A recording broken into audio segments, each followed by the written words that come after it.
નમસ્કાર મિત્રો, સ્વાગત છે ફરી એક વખત તમારું માર્કેટ બુલેટિન ચેનલમાં. આજના વિડીયોમાં આપણે વાત કરશું વધુ એક મેઇન બોર્ડ આઈપીઓ વિશે. કંપનીનું નામ છે ઇન્ટરનેશનલ જેમોલોજીકલ ઇન્સ્ટિટ્યૂટ ઇન્ડિયા લિમિટેડ, એટલે કે આઈજીઆઈ. આ કંપની વિશે આપણે તમામ વિગતવાર માહિતી મેળવશું, એ પણ આપણી ગુજરાતી ભાષામાં.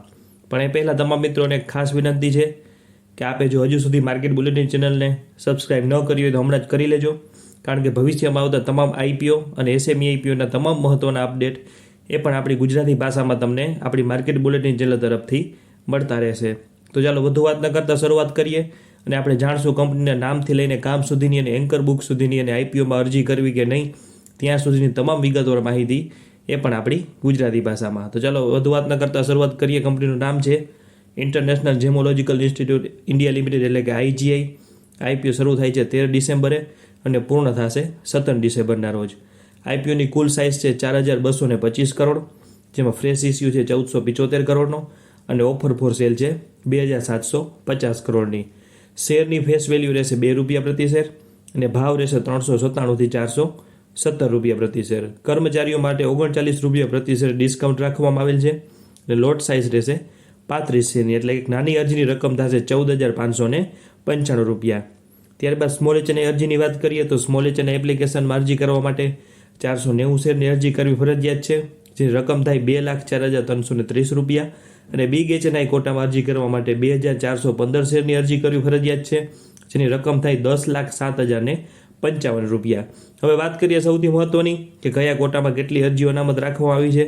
રિટેલ કોટા માટે 10% અનામત રાખેલ છે, જેમાં 2,89,346 અરજીઓ અનામત રાખવામાં આવેલ છે. ત્યારબાદ સ્મોલ એચએનઆઈ એટલે કે 2 લાખથી 10 લાખ વચ્ચેની અરજી કે જે 10,334 અરજીઓ અનામત રાખવામાં આવેલી છે, અને બિગ એચએનઆઈ એટલે કે 10 લાખ પ્લસવાળી 20,668 અરજીઓ અનામત રાખવામાં આવેલી છે. તો આપણે વાત કરી કંપનીના નામની અને તેના આઈપીઓના ટાઈમ ટેબલની. હવે વાત કરશું આપણે કંપનીની. હવે વાત કરીએ કંપનીની તો આ કંપની એકદમ જાણવાલાયક અને સારી કંપની છે અને એકદમ અલગ પ્રકારની જ કંપની બિઝનેસ ધરાવે છે. આપ જે સ્ક્રીન ઉપર ઇમેજ જોઈ રહ્યા છો તે ઇમેજમાં આપ ઉપર નિહાળી શકો છો કે આ કંપની સંપૂર્ણપણે બીસીપી એશિયા ફંડના માલિકીની છે, કે જે એક પ્રાઇવેટ ઇક્વિટી ફર્મ છે અને તેની મુખ્ય 3 સબસિડી છે, જેમાં પ્રથમ છે આઈજીઆઈ ઇન્ડિયા, ત્યારબાદ છે આઈજીઆઈ નેધરલેન્ડ અને આઈજીઆઈ બેલ્જિયમ. આ છે આઈપીઓ પહેલાંની કંપનીનું બંધારણ એટલે કે સ્ટ્રક્ચર. હવે વાત કરીએ બીજા ઇમેજની, જે બીજું ઇમેજ આપ સ્ક્રીન ઉપર જોઈ રહ્યા છો તેમાં આઈપીઓના જે પૈસાનો ઉપયોગ થવાનો છે, ત્યારબાદ કંપનીનું શું સ્ટ્રક્ચર રહેશે તેના વિશે માહિતી છે. ઉપર જે પ્રમાણે આપ જોઈ રહ્યા છો કે બીસીપી એશિયા જે લખેલું છે તે એક પ્રાઇવેટ ઇક્વિટી ફર્મ છે, જેની અંડરમાં આઈજીઆઈ ઇન્ડિયા કંપની આવશે અને આઈજીઆઈ ઇન્ડિયા દ્વારા આઈજીઆઈ નેધરલેન્ડ અને આઈજીઆઈ બેલ્જિયમની એક્વાયર કરવામાં આવશે, જેની આપણે આગળ વિગતવારમાં ચર્ચા કરીશું. હવે વાત કરીએ કંપનીના વ્યવસાયની તો ફેબ્રુઆરી 1999માં સ્થપાયેલી ઇન્ટરનેશનલ જેમોલોજીકલ ઇન્સ્ટિટ્યૂટ ઇન્ડિયા લિમિટેડ એ હીરા રત્નો અને ઝવેરાતને પ્રમાણિત અને ગ્રેડિંગ કરતી વૈશ્વિક માન્યતા પ્રાપ્ત સંસ્થા છે. કંપનીના મુખ્ય કામની વાત કરીએ તો પ્રથમ છે ડાયમંડ ગ્રેડિંગ, એટલે કે હીરાને તેની કદ, કલર, કેરેટ અને વજન સાથે તપાસીને તેની ગુણવત્તા અંગે સર્ટિફિકેટ કે પ્રમાણપત્ર આપવું અને તે કુદરતી હીરા અને લેબોરેટરીમાં બનાવેલા બંનેમાં લાગુ પડે છે. આગળ વાત કરીએ તો માણેક, નીલમ અને અન્ય કિંમતી રંગ સ્ટોન અને તેની ગુણવત્તાનું મૂલ્યાંકન કરીને તેનું ગ્રેડિંગ કરી અને તેને સર્ટિફિકેટ આપવાનું કાર્ય કરે છે. ત્યારબાદ ત્રીજું છે તૈયાર દાગીનામાં રહેલા હીરા કે રંગીન પથ્થરોનું મૂલ્યાંકન કરી તેને પણ સર્ટિફિકેટ આપે છે. અને ચોથું છે કે આ બાબત એટલે કે રત્નશાસ્ત્ર, ડાયમંડ ગ્રેડિંગ અને ડિઝાઇન જેવા શૈક્ષણિક કાર્યક્રમોનું પણ કંપની સંચાલન કરે છે. હવે વાત કરીએ રેવન્યુ મોડલની તો 52.29% રેવન્યુ કંપનીને લેબ્રોન ડાયમંડના સર્ટિફિકેશન એટલે કે લેબોરેટરીમાં બનેલા ડાયમંડના સર્ટિફિકેશનમાંથી આવે છે. ત્યારબાદ 19.17% જેટલું રેવન્યુ નેચરલ ડાયમંડના સર્ટિફિકેશનમાંથી આવે છે. 25.75% જેટલું રેવન્યુ રેલવે સર્ટિફિકેટમાંથી આવે છે અને 2.79% જેટલું રેવન્યુ એજ્યુકેશન સેક્ટરમાંથી આવે છે. આગળ વાત કરીએ તો કંપની 99.79% જેટલું રેવન્યુ ભારતમાંથી અને અન્ય બાકીના દેશોમાંથી આવે છે. હવે વાત કરશું કંપનીની લેબોરેટરી અને તેની સ્કૂલોની. વાત કરીએ કંપનીની લેબોરેટરીની તો 30 સપ્ટેમ્બર 2024ના રોજ કંપની પ્રી એક્વિઝિશન ગ્રુપ હેઠળ 20 પ્રયોગશાળાઓ અને 9 શાળાઓનું નેટવર્ક ધરાવે છે, જેને 843 કર્મચારીઓ દ્વારા ચલાવવામાં આવે છે, જેમાં 316 રત્નશાસ્ત્રીઓ અને સંશોધન, શિક્ષણ અને પ્રમાણપત્ર પ્રક્રિયા અને અન્ય વ્યવસાયિકોનો સમાવેશ થાય છે.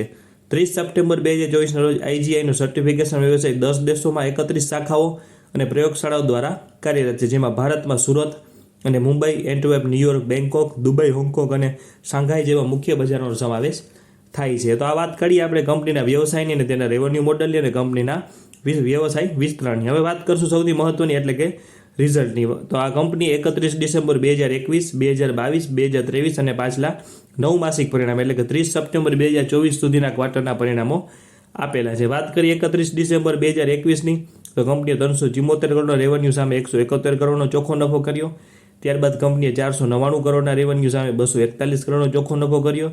ત્યારબાદ 31 ડિસેમ્બર 2023માં 639 કરોડના રેવન્યુ સામે 324 કરોડનો ચોખ્ખો નફો કર્યો અને છેલ્લા 9 મહિનાના આંકડા એટલે કે 30 સપ્ટેમ્બર 2024 સુધીના ક્વાર્ટરમાં કંપનીએ 679 કરોડ સામે 326 કરોડનો ચોખ્ખો નફો કર્યો. અને આ ગાળામાં કંપનીની એસેટ્સમાં પણ વધારો થયો છે. હાલ કંપની ઉપર કોઈ પણ પ્રકારનું બોરોઈંગ નથી. કંપનીની નાણાકીય પરિસ્થિતિ મજબૂત છે અને કંપનીનું 9 મહિનાના પરિણામો મુજબ ઇબીટા માર્જિન એટલે કે કર અને ડેપ્રિસિએશન પહેલાંના માર્જિન 56% આસપાસ છે અને પ્રોફિટ આફ્ટર ટેક્સ માર્જિન 40% આસપાસ છે. આગળ વાત કરીએ બીજી પરિણામોની, તો પાછલા વર્ષના 9 માસિક પરિણામ અને આ વર્ષના 9 માસિક પરિણામની સરખામણી કરતાં કંપનીના ખર્ચનો એક મોટો હિસ્સો અંદાજે 46% આસપાસનો હિસ્સો એમ્પ્લોય બેનિફિટ્સ એક્સપેન્સીસ અને અધર એક્સપેન્સીસમાં જાય છે. આ 9 માસિક ગાળાના પરિણામમાં અધર ઇન્કમ કુલ રેવન્યુના 3% આસપાસ છે, જે ગયા વર્ષના સમાન ગાળાની 325% વધુ છે. તો આપણે ટૂંકમાં વાત કરી કંપનીના રિઝલ્ટ વિશે. હવે વાત કરશું કે આઈપીઓ લાવવાના મુખ્ય કારણોની. તો કુલ આઈપીઓની સાઇઝ છે આગળ જેમ આપણે વાત કરીએ 4225 કરોડ, જેમાં ફ્રેશ ઇસ્યુ છે 1475 કરોડ.